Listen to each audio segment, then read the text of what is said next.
performance in it has not left me. It has not left me.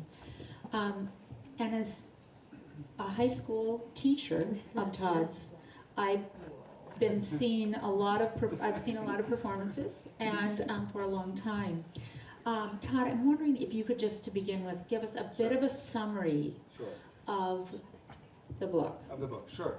Todd, not a paraphrase, but a summary. It's great. I encourage you all to do a talk with your former English teacher and speech coach and tell me if you're not sweating a little bit. But, okay, so the book is called Slow Train Coming. It's about the experience. This is just really a nightmare, right? Maybe if I hold it like this, that will help. So it's about the experience I had in the Conor McPherson and Bob Dylan musical called Girl from the North Country at the Public Theater and then on Broadway. And I was fascinated by the piece itself. I'm a writer, as you heard, and so I just really fell in love with this piece, and so I wanted to investigate how it was made. And the particularly interesting thing that happened to us as a Broadway cast is that we opened 6 days before the pandemic.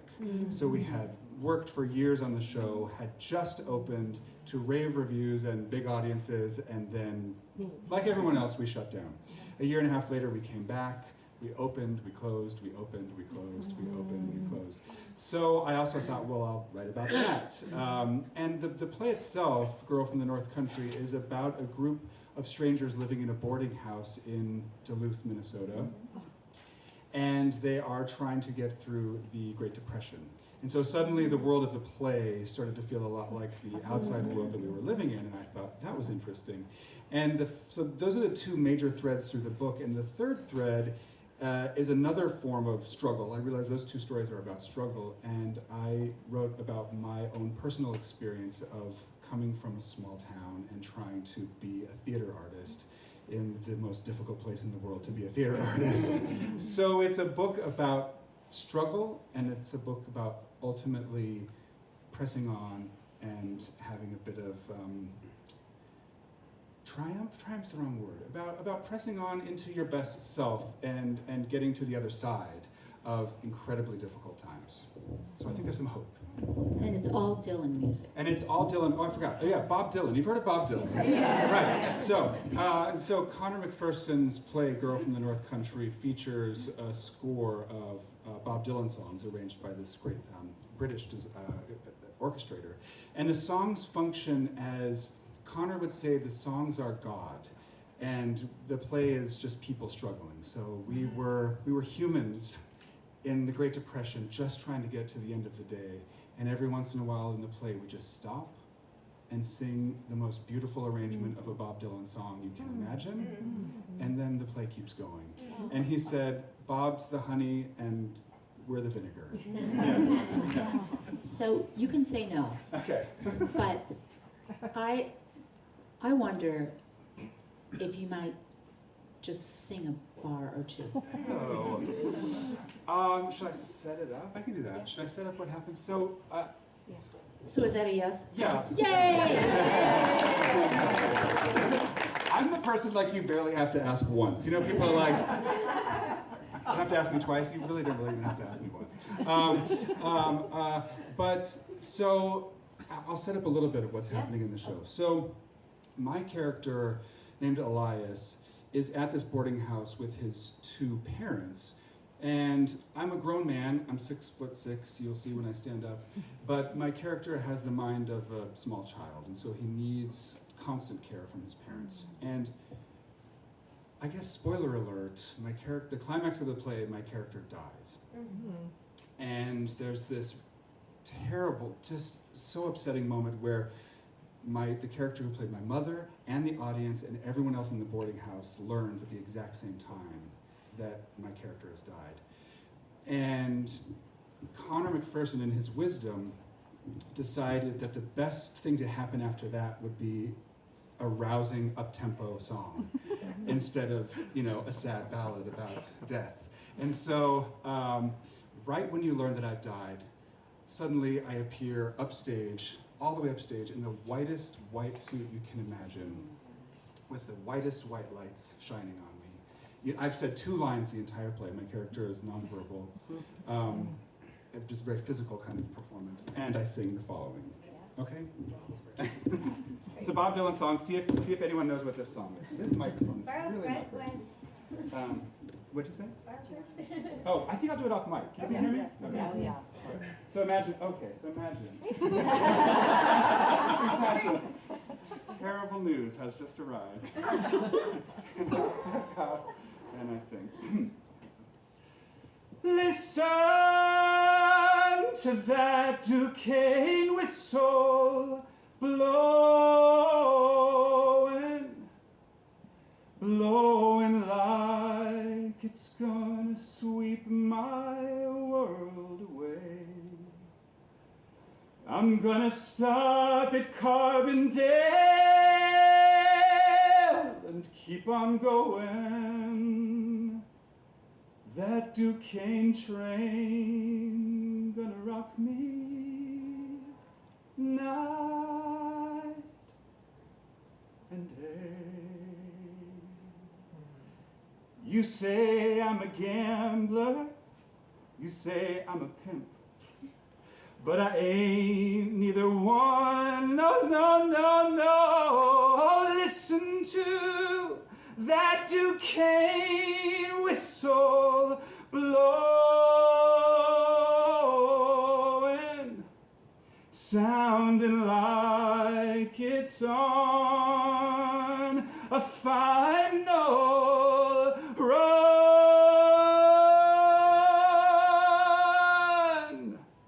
And then the whole band comes in. And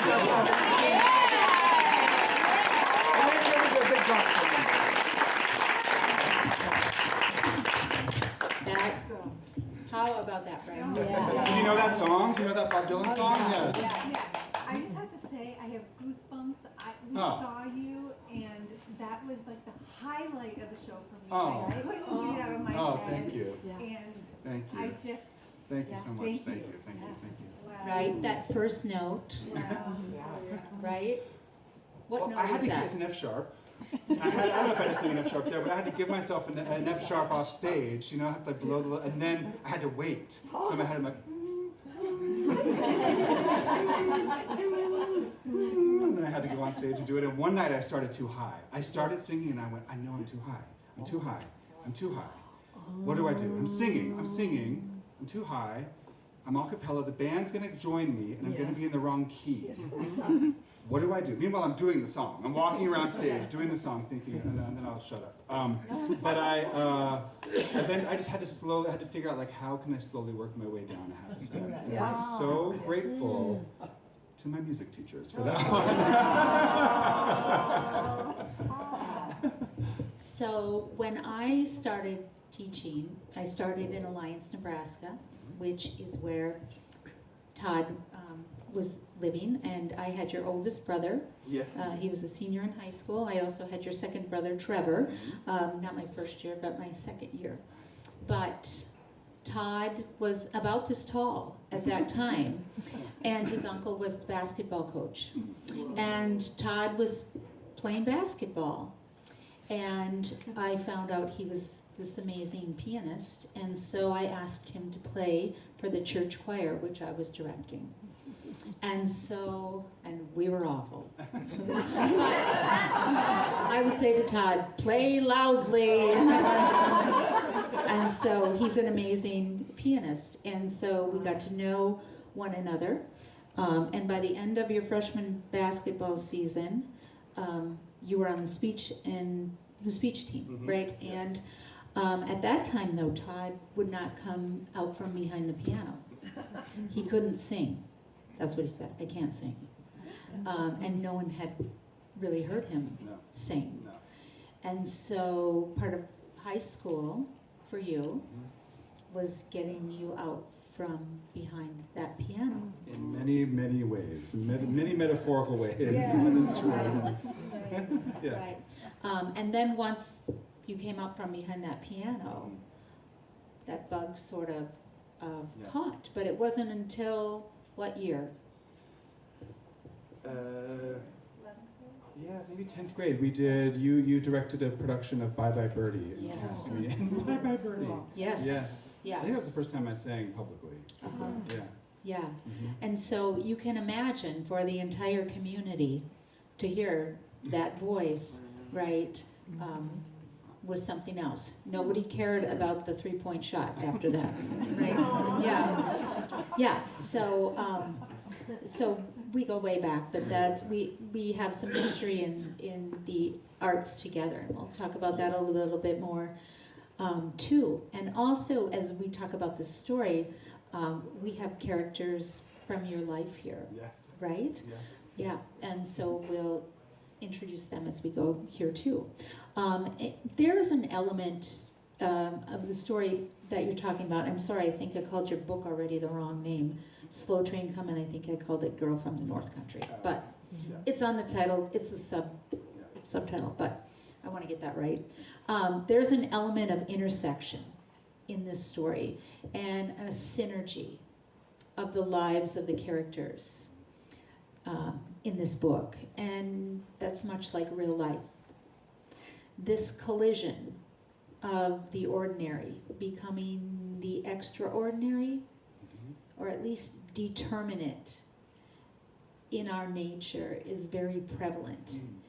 And sometimes when we witness that in a book Mhm. like this and in a play like this, we're changed in fundamental ways, Mhm. if we allow it. Mhm. And sometimes we become more of ourselves. So some of the characters from your life that are with us tonight are woven into that ordinary, into the extraordinary. And as a student in Alliance, Nebraska, where I already said I helped drag you out from behind the piano to the stage, there have always been an interesting, I think, awareness of your multi-level relationship with your audience. Mhm. How would you describe that relationship with the audience that you've always had? Is it the same as an author, a musician, an actor, a composer, Mhm. all the things you do? Mhm. And are there some experiences, and you might want to start from this part, are there some experiences from growing up in the sandhills of Nebraska that helped formulate this?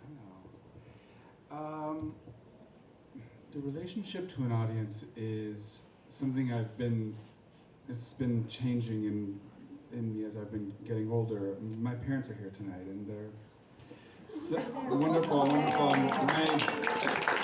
think of my dad. My dad used to sit on the end of my bed when I was a kid and wouldn't read me stories, but would sing Beatles songs to me with his guitar. So I grew up with like really good taste in music thanks to my dad. And my mom's always like, you should play the piano for people. And I never wanted to. I was really embarrassed. I thought I was being judged. It's hard being a kid. I was a gay kid in the Midwest. I just felt like I was being judged all the time. So that translated into not wanting to use the talent that I was developing. And so for a long time it was really hard for me. I resisted and I fought that. And over the years I realized, people like music and people like plays and people like books. That's why we're all here. We're all people that do that. And as a performer, I started to realize that because I love theater so much, it takes all of us being here for something to happen, for a play to happen. It takes the performers to come out and say, hey, here's what we rehearsed. We're going to do it for you. And it takes the audience to react and to take it in and to project onto it. So I always say in theater, the thing that we're making is actually between us. It's somewhere in between us. It's not what we're doing, it's not what you're doing, but it's something that we're agreeing on between us.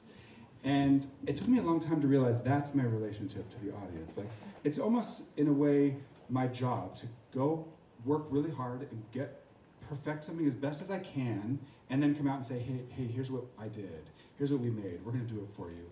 Now you react and show up and be a part of it. And I think writing a book is the same thing. I wanted to be able to communicate one-to-one with the reader. It's different. You're in your own little space, and you're not doing it live for people, but you're still thinking, someone's going to sit down and read this. I want that same experience of something existing between us. Not like you have to just be held captive and listen to me, even though that's what you're doing right now. But that we're going to make something between us. So I don't know if that answers your question, but you helped me because I was on the speech team, and it does not escape me the how beautiful it is that Mrs. Walz, which is what I have to always call her, Mrs. Walz, was the person who taught me how to write a thought down and then stand up and perform it in front of people. And anyway, that changed my life. That was the most formative thing I ever experienced in my life, was working with you on speech. Yeah, she's an amazing human being. It was pretty easy with Todd, as you might imagine. But he was the poetry state champion, so I have to say, right? Yep. And and placed in many other events, and that was the speech team was a really important part, Yes. I think, Yes. of our experience, Yes. and but that's where that audience question came from, because you had an immediate connection, even in high school, with how you did that. That was different. And people felt like you were speaking directly to them and sort of almost annotating in a way that brought them into the experience. And so I think judges responded to that too. I mean, that is what we learned in speech, was to stand and deliver a thought to someone, really hand it over, and to make eye contact and to share a thought. So it's at the core of everything I do, that experience. And you and I are still working with the governor on this, right? Yes. So Joe.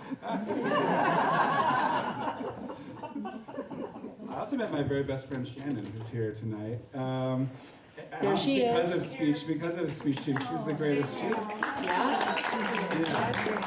Yes, a state qualifier in informative speaking. Yes, and we were. I was doing a rehearsal, a speech practice with you, and you said, "Have you met this girl named Shannon Stewart? She just chewed somebody out in the hallway, and I want her on the speech team." It was prolific. Right? Right? Yeah, and you'll weave Shannon in as we go too. Yeah. I wanted to next go in a bit of a different direction and talk about Bob Dylan a little bit. Because this is Minnesota, right? And Hibbing is just a little north of here and just a little further north. But did Bob Dylan ever come to that show? He did. Bob Dylan came to our show, and there's a section in the book about this, which is called "The Stranger in the Hoodie." We were at the Public Theater in our first run of the show, and we would always start a little bit late, and sometimes we'd be a little bit later because somebody fancy was there. Everybody fancy came. There was Paul McCartney came, and Bono came, and Sting came, and Jessica Lange was there, and there's, every night, because it's New York, and New Yorkers are theater people. But one night we started very, very, very late. We were very late. We couldn't figure out who is here. I was convinced it was the Obamas because they come to the theater, but we didn't know. Intermission comes, and one of my castmates walks up to me. I don't like to know who's there. I just don't want to know, especially, I just don't want to know. And my castmate walks up to me and she goes, "It's Dylan. He's here."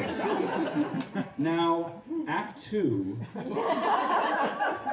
begins with my character walking downstage center into a spotlight and playing a harmonica solo. And I don't play the harmonica, but I had to learn the harmonica for this show. So she said, "It's Dylan, he's here." And then they're basically like places, and I walk on stage playing a harmonica solo knowing that Bob Dylan is sitting back there. But there's a great story in the book where there was all this planning, he's going to show up 5 minutes before and then whisk him in, and he can't, no eye contact, nobody look at him, nobody talk to him, and then whisk him upstairs during intermission and nobody talk to him, and then he's going to go out the back door. It was pretty deep plot of how they were going to get him through. But at intermission, he was so in love with the show, and he walked up to the associate artistic director of the theater, and he said, is this going to be like Hamilton? And he goes, can I get more tickets to this show? Can I come see it again? And they said, yes, Bob Dylan, we can get you more tickets to this show. And then after the show ended, he wouldn't leave. He wouldn't stop applauding. And then he went across the street to Starbucks to get napkins so that he could dry his eyes. I know. And then, wait, maybe I shouldn't give it all away because it's in the book. Well, there's a part 2 to that story that I will say involves 2 of our cast members seeing him the next night live at the Beacon Theater, and he invited them, which he never does, backstage before his show. And eventually they had to say, don't you need to go on stage? And he said, oh, I do, but email me and tell me what you thought about the concert. And they were just chit-chatting, talking about everything, movies, and Bob's like, oh, I don't like movies, I like plays. Well, there's one movie I like. And everyone was intrigued, like, what is the one movie that Bob Dylan likes? But I'm not going to tell you. Oh, read the book. It's in there. So you did not get to personally meet him? No. If you did, what would have you said? Gosh, what do you say to Bob Dylan? I say, I talk a lot in the book about how Bob Dylan doesn't feel like a person to me. I don't imagine Bob Dylan sitting at the table like stuck on hold. Do you know, like the rest of us? I just feel like he lives in some mythical place. So I fear I would try to be too clever to try to say something clever to Bob Dylan, and I bet he would rather talk about like what he had for dinner or a basketball score or something. I bet it's actually super mundane is actually the way to get to Bob Dylan. There's this poet I love named Anne Carson. You know Anne Carson, of course, beautiful poet. And we read a talk of one of hers once, and somebody stood up to ask her a question, and they said, do you think Socrates, when he was writing about this, really was trying to say, and she went on and on, and this person, on and on and on and on and on. And Anne Carson just said, we'll never know. I feel like it's that with Bob Dylan. If you try to be too smart, you're out. You're out. Yeah. Okay, so in Minnesota, we're especially intrigued, I think, with Bob Dylan and, as the movie, like this was perfectly timed. Yes. Planned with it was, the timing with the book coming out and the movie at the same time was accidental. Actually, the book was scheduled to come out. Sorry, can you hear me okay? Yeah. The book was scheduled to come out in October of 24, and I, about 9 months before that, called the publisher and said, are we crazy to put a theater book out right before the election? Is anyone going to be thinking about anything else? So let's move it to January. And then everyone agreed. And then I thought, that was a bad idea. It's January, nobody's going to care. People buy Christmas presents. I think I really messed that up. And then the movie came out in December, and we had the most perfect timing. So I feel like I need to send Timothy Chalamet some flowers. So one more Dylan specific question, but how are Bob Dylan and Todd Almond similar?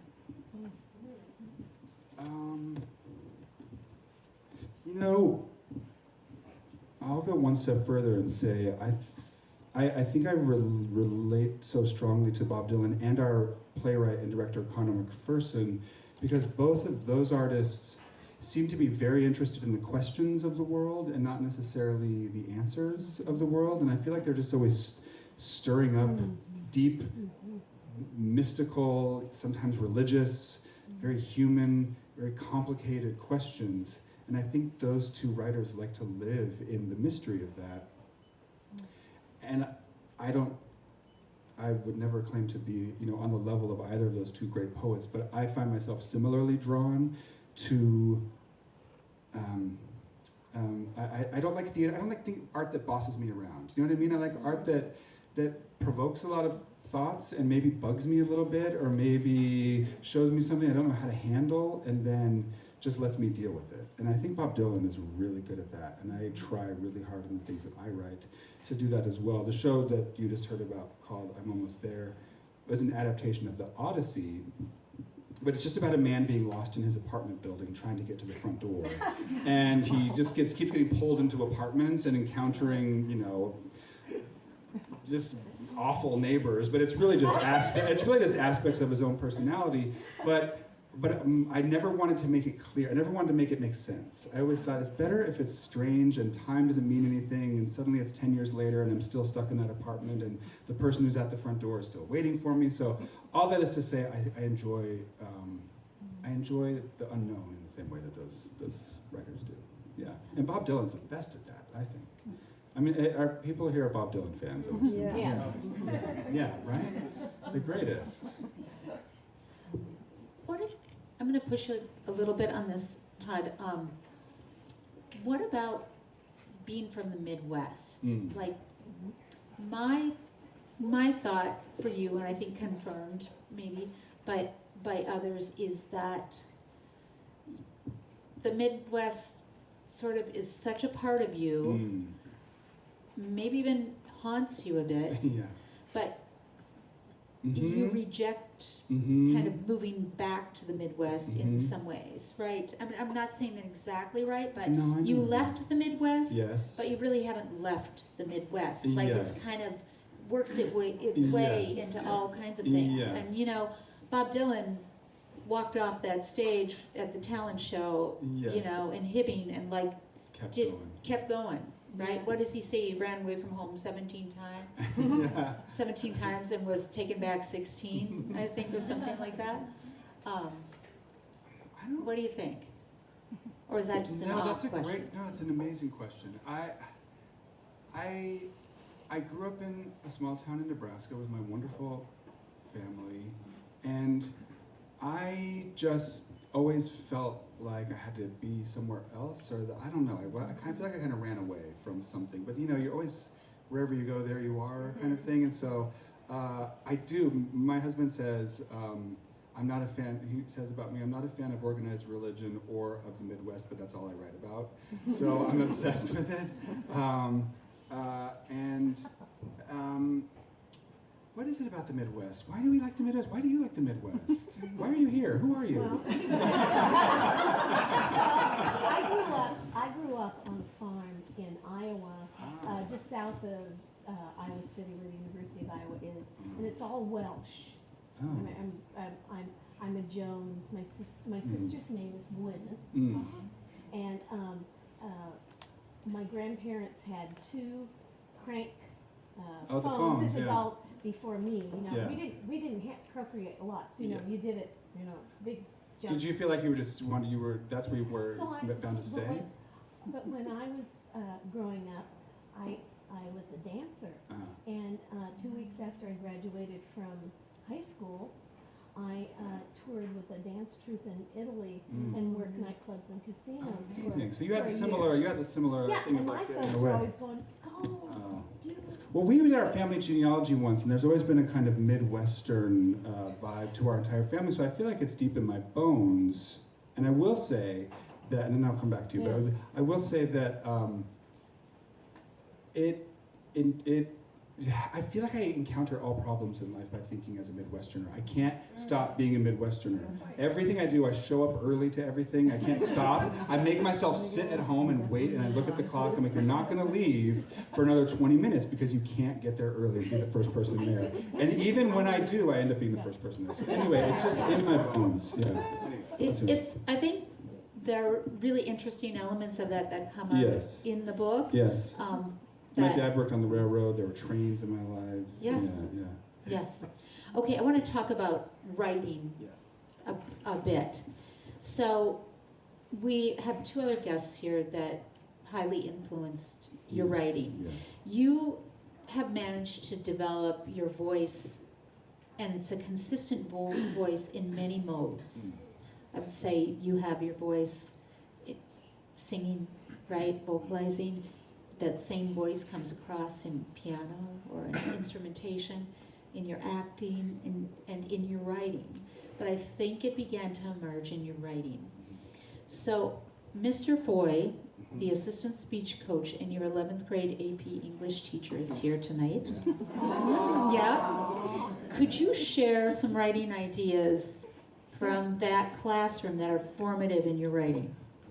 Well, I always worry that I'm going to disappoint Mr. Foy. I just, because he's an incredible thinker, and he had this thing. Do you remember talking about killer errors? Did I make that up? Yeah. He had this thing called killer errors, where it would just instantly like discredit you as a writer, and it was things like using the wrong there or the wrong your, or not putting like quotations in the right place, or not the punctuation, just very specific things that just gave you away as somebody who didn't know what they were doing. And so, at least that was my interpretation of it. That might not be what you meant, Mr. Foy. But the whole time I was writing the book, I did think to myself, no killer errors. You can do any killer errors in this book, because it just instantly makes people go, well, this guy can't spell, there correctly. Why am I going to read this book? There are a couple in there, though. I made a few mistakes. But Mr. Foy just instilled deeper reading. He would assign challenging books that were long and complex. And so he just inspired me to read a lot. And everybody who says, if you want to be a writer, you should read a lot, I think that's true. I read nonstop. And it's true in my experience, so that was Mr. Foy. So that's Mr. Foy. Mr. Yeah. Foy, where are you? There he is. There's Mr. Foy. And now, you graduated at the top of your class. Mhm. 2? 1? One. 1. Yeah. Sorry. 1. Wasn't even close, probably, right? But you actually received an F on an exam from Mrs. Foy, Yes. who was your 12th grade AP English teacher, Yes. who is also here tonight, Mrs. Foy.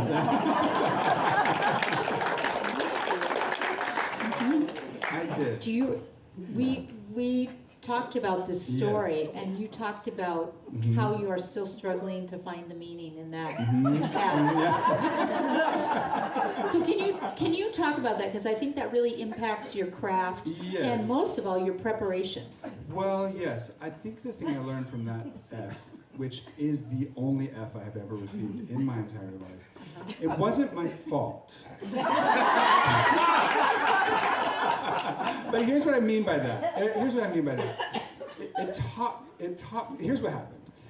She assigned a book or an essay or something, and then that weekend I had won a scholarship, and I went on a trip, and I didn't read the assignment, but I was doing something like important in my life, right? I made this choice. I'm going to go over there, and then I came back. In Texas. In Texas, I won a scholarship, Of and I was all right. I places. don't remember. Do you remember that? It was so weird. I went to Texas, and anyway, I came back and got to Mrs. Foy's class, and she gave a test on that reading, and I had not read it, and she put the test down, and I didn't know a single answer, and I turned it in, and the next day she handed the test back, and mine had an F on it, and life moved on, and that was it. She never talked about she didn't make me feel bad about it. She was just, the answer was just, you did not do this, you did not prepare for this, and the result of that was you got an F on that test. And I still do struggle with what that means to me personally, but it's something about like when the road forks and you just make a choice. You think, I'm doing this, I'm going to do that thing, which means this other thing is going to suffer, and that's okay. I think that's what I learned, is that you weren't mad that I failed a test, but I think it was just like, well, that's what happened. You made this choice and you failed this. And that was a profound, sometimes you have, I call them like snapshots in your mind. You have like 10 of them. They're just always with you. You just remember them all the time, and that's one of them. I just remember that all the time. There's something profound in that F that helps me make choices now, because I think I'm going to do A, and B is going to I'm going to have to say no to B. It's taught me to say no, I think is what it is. If I really unpack it, it's taught me to say no. Yeah. Well, thank goodness you were Yeah. still first in your class.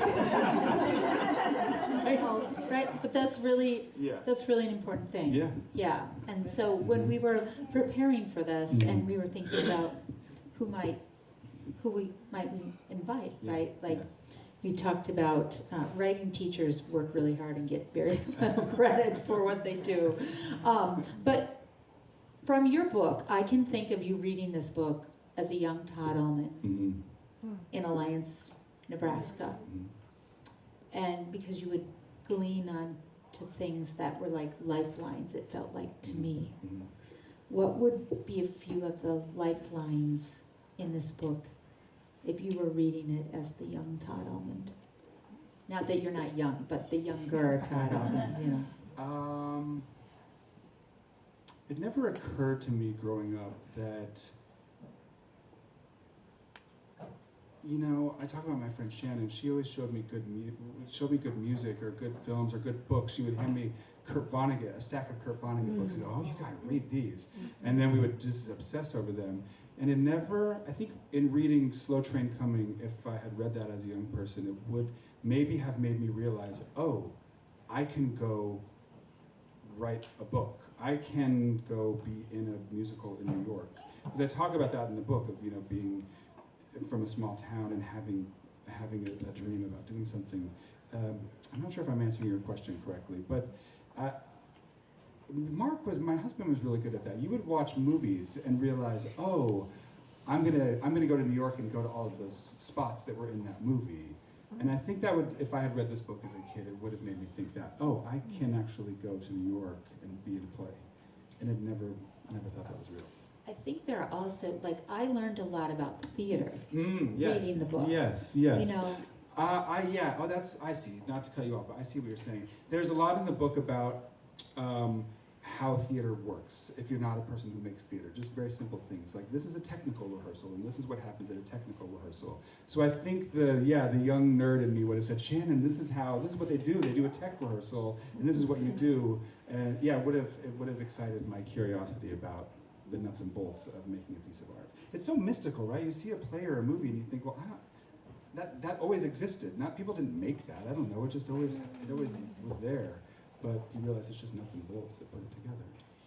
I think the reason I wanted to draw that out is because that level of detail that's included in the book is very authentic and very interesting from your perspective and also from the perspective of the other characters. Because you interviewed the characters, even though you knew them well, Yes. you interviewed each one of them, which Yes. is a really interesting technique. Do you want to talk a little bit about that? Well, I knew that a big part of the book would be everybody's experience. The genesis for the book was we'd gone through these years and years and years of working on the show, and COVID shut us down, and we kind of crawled our way across the finish line. And at the very end, I said to a castmate of mine, "Can you believe everything we have been through with this show? Somebody needs to write a book about this." And I said, "No, wait, I have an idea. I'm gonna edit a book of essays. I'm gonna ask everyone in the cast to write an essay, and I'm gonna edit that book."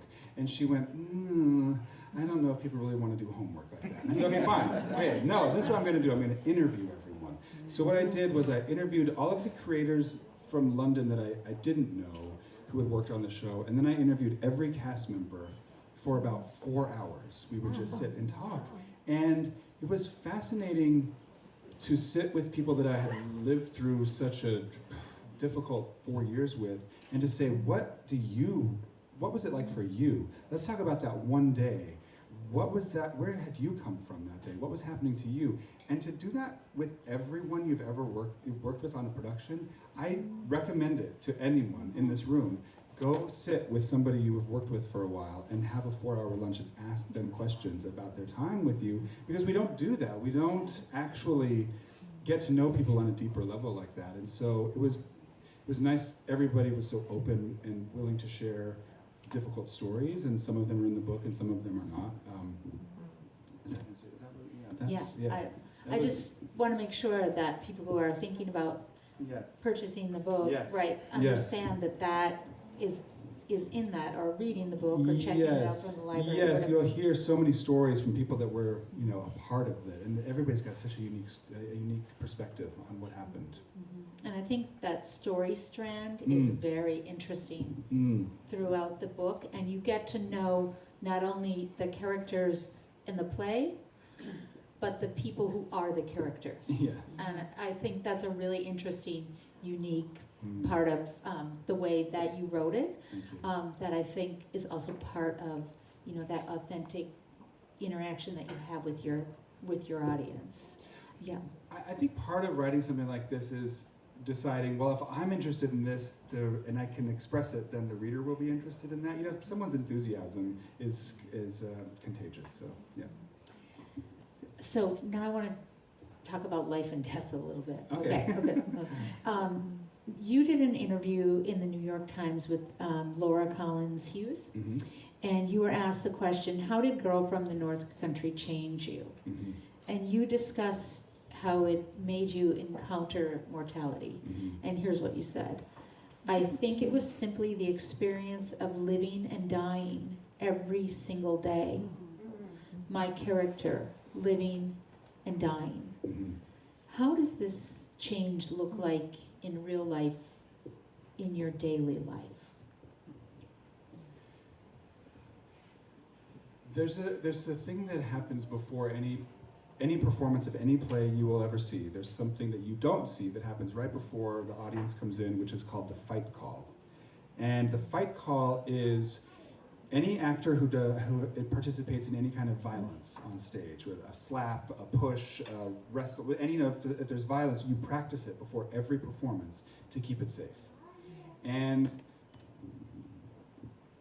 the actress who played my mother, when she finds out that I have died, has to attack her husband, my father. It's a very violent, emotional moment. So every night I would watch her practice what she was going to do when she found out when her son died, and then she would do that. And then later, when it happened in the show, she would perform her son dying, and the next day she'd do it again. She'd practice how she was going to respond when her son died, and then she would have the moment happen in real time. And simultaneously, I was starting the play with the mind of a child at breakfast with my mom, coloring, and by the end of the play, I would die, and I would walk off stage into this bright light and die. And we did that over and over and over every day, and it started to feel like a ritual. But meanwhile, our lives are going in real time outside of that.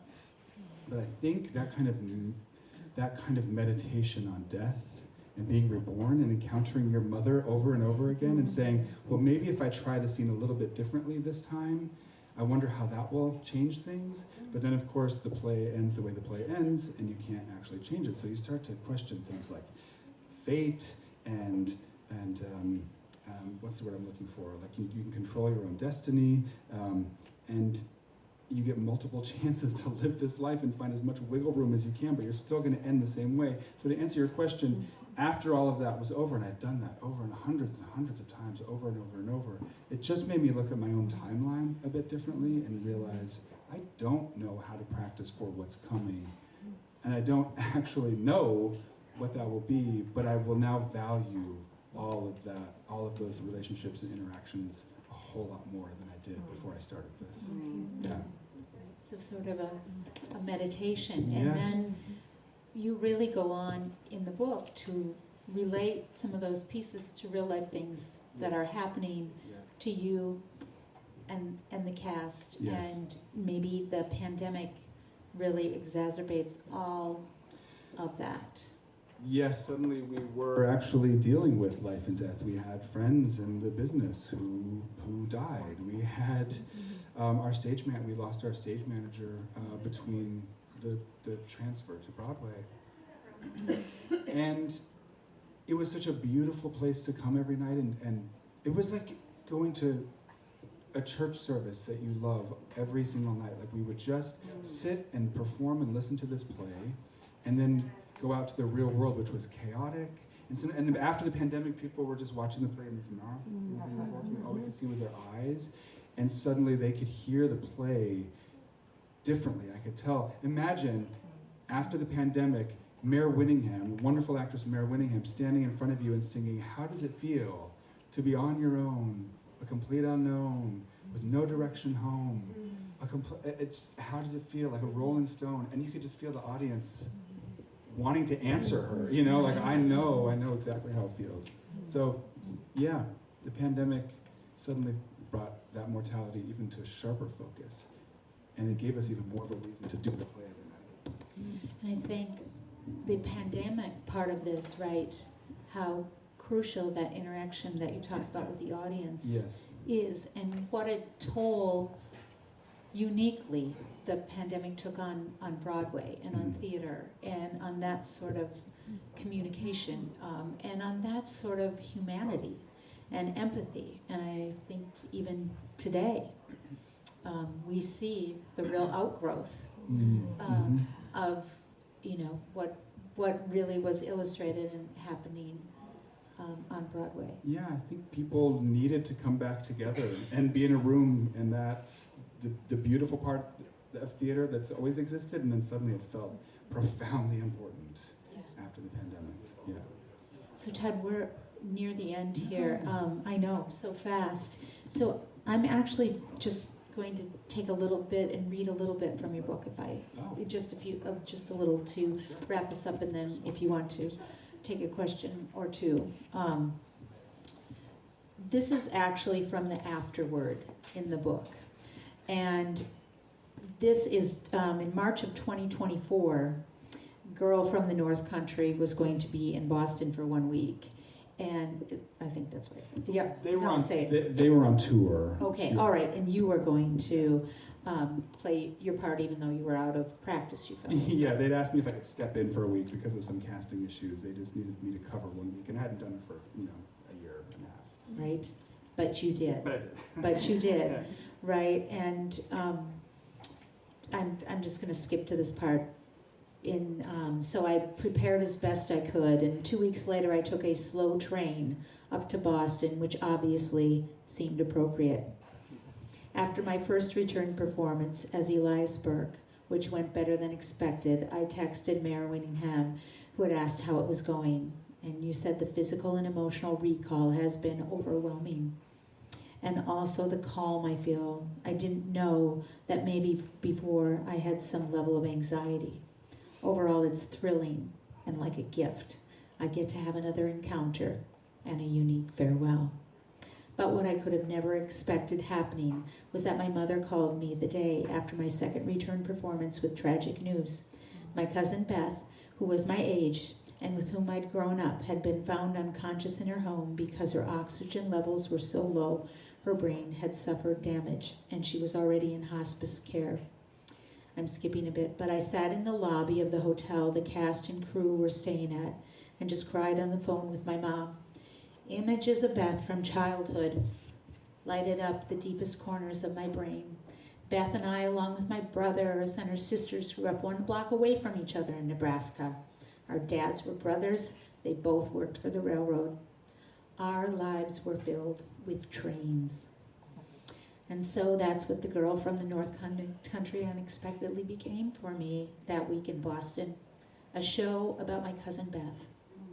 A ghost story about my own family. There's lots more there. And then the very last thing, for all of you Dylan fans, Todd ends with, may God bless and keep you always. May your wishes all come true. Can you say this with me?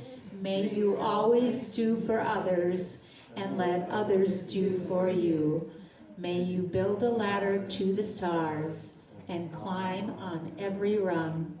May you stay forever young.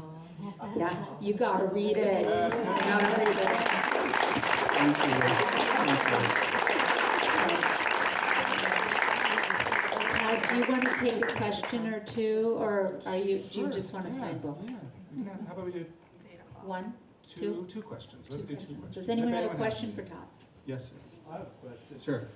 You come from the Midwest, Yes. and you traveled on your journey all the way to New York. Yes. And you're successful. Mhm. What drives you? What's the essence of your art? The well, within you. Mhm. Where do you get that Mhm. energy? The question was, coming from the Midwest, moving to New York, finding success, what continues to drive that, if that is a fair paraphrase of your question. We were just talking about this last night at dinner, or was it today even, about kind of like waiting for something to begin. And I feel like it's connected to that there's just an eternal curiosity. I love finding new authors. I love coming to a bookstore like this and walking out with a book I've never heard of. I'm really good at finding a book that I know nothing about, and somehow it's connected to that, where am curious about the world that I'm in, and I always want to unpack something more. And I'm trying so hard every day to still continue to love the world and love art in the world. And I don't know how to answer that question other than that it's all I've ever thought about. And kind of like with the Mrs. Foy question earlier, I've had to make choices in my life.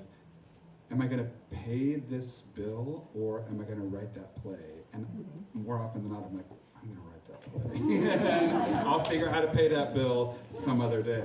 Yeah, I just keep making that choice and trying to, dodge the people that are chasing me looking for what I owe them. Yes. I love the book. Thank you. And one of the things that I liked best about it was the kind of behind the scenes peek at the struggle it was to keep the show running while the pandemic wasn't over and people were getting sick and going on in parts they hadn't even rehearsed. Yeah. Can you talk a little bit about what it was like? I mean, maybe the most obvious example of that is Anthony Edwards having to go on. Can you Yes. talk a little bit about what that was like? Sure. So there's a story in the book where this was happening in a lot of Broadway shows after when we were back, but the Omicron was hitting and it was shutting us all down. A lot of shows had to cancel performances that day because somebody would get sick and there weren't enough people to cover, and all of the understudies were on. Well, one night we get to the show and that has happened to us. There's enough people who are sick, we cannot do the show. But Mayor Winningham is married to an actor named Anthony Edwards, who you would know from ER, and from Top Gun, right?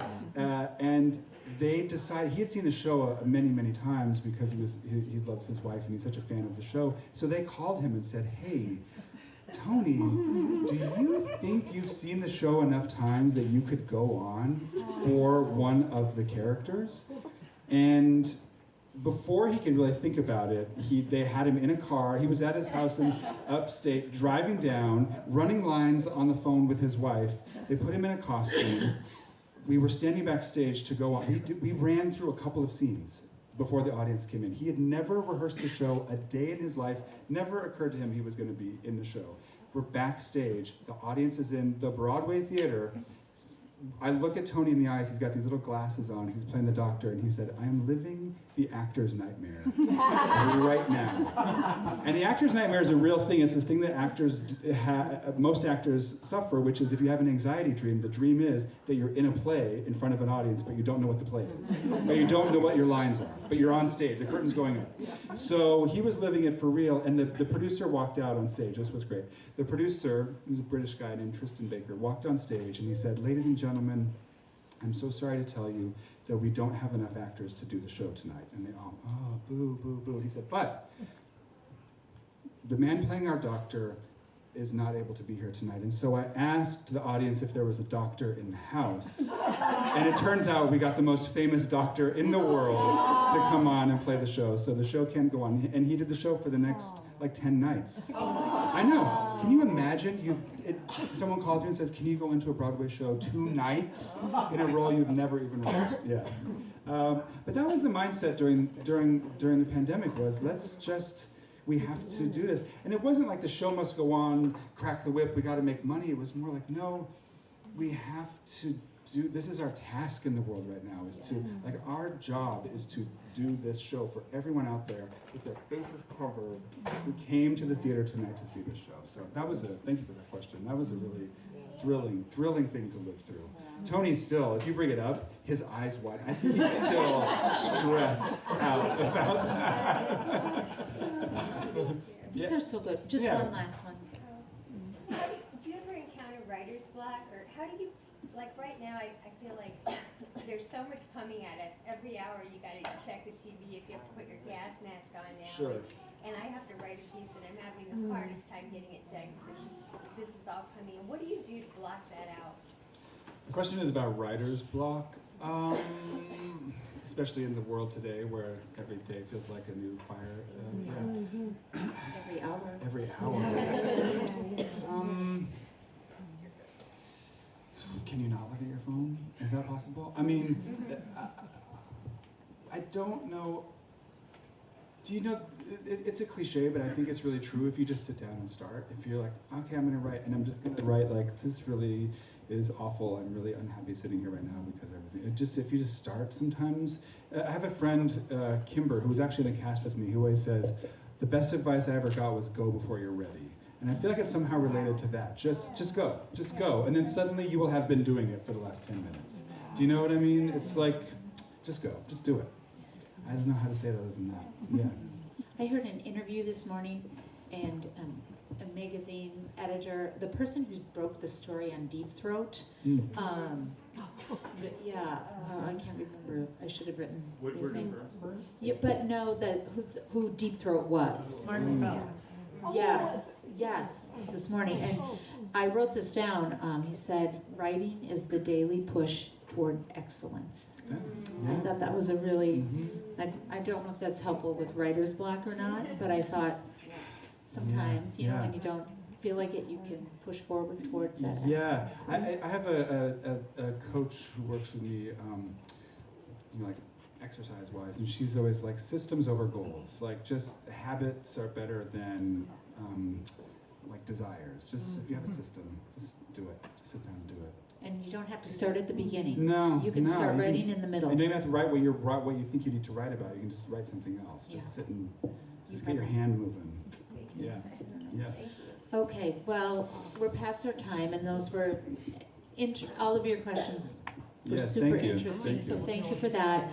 I think, I just want to say from my perspective, it is like the most amazing thing to get to interview a former student and friend, right, on a book that's published and written, and to hear you sing, and most of all to see who you've become, right, and who you are becoming, because as your mom said, all of you and your brothers are very successful, but what she's most proud of is that you're kind. Can I tell you a story about Gwen Walz though, real quick? Do you mind if I tell? Do you know what I'm going to talk about after church choir?